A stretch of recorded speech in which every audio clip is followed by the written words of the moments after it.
my next example will be a little clip from the Prelude in E minor, Opus 28, number 4, by Frédéric Chopin. And this is measure 18, and we've all heard this, the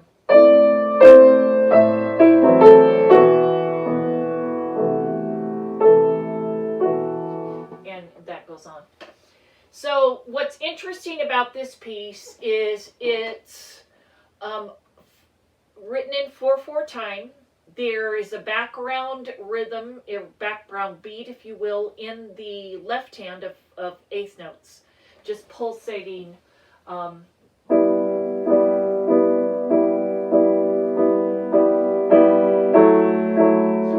And so you have 1 and 2 and 3 and 4 and so that's wonderful. And this pulsating rhythm is felt almost through the entire piece, not quite. So the interesting thing when you have 3 superimposed of 2, the strawberry time doesn't work quite as well. Again, with this 3 against 2, if this is the very first cross rhythm that the student has done, so they haven't done 2 against 3, they haven't done 3 against 2 or anything like that, I will go through like I did with the Mozart. I will do the math. I make sure they understand the math behind it. So you have 3 in the right hand over 2 in the left hand. So 3 times 2 is 6, and I've got another sheet for this. So 1, 2, 3, 4, 5, 6. 1, 2, 3, 4, 5, 6 in the right hand. And the left hand is 1, 2, 3, 4, 5, 6. So then when you put those together, 1, 2, 3, 4, 5, 6. 1, 2, 3, 4, 5, 6. So I showed them what it looks like in different ways. So you have together, right, left, right. Together, right, left, right. The little bit of problem when the background is the 8th note, the 3 against 2, the strawberry time doesn't fit as well. So let me play that measure. Strawberry time now. So you could do that. I'm going to say for the left hand, I'll just say apple, strawberry time now.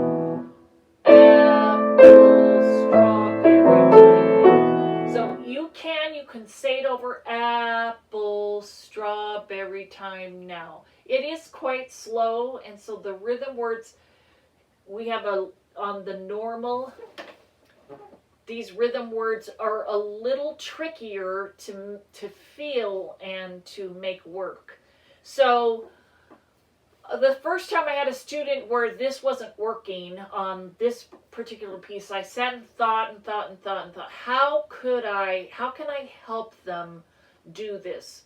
So I realized I needed to really get those background 8th notes and help the student really feel that. This, I'm sure we've all heard this.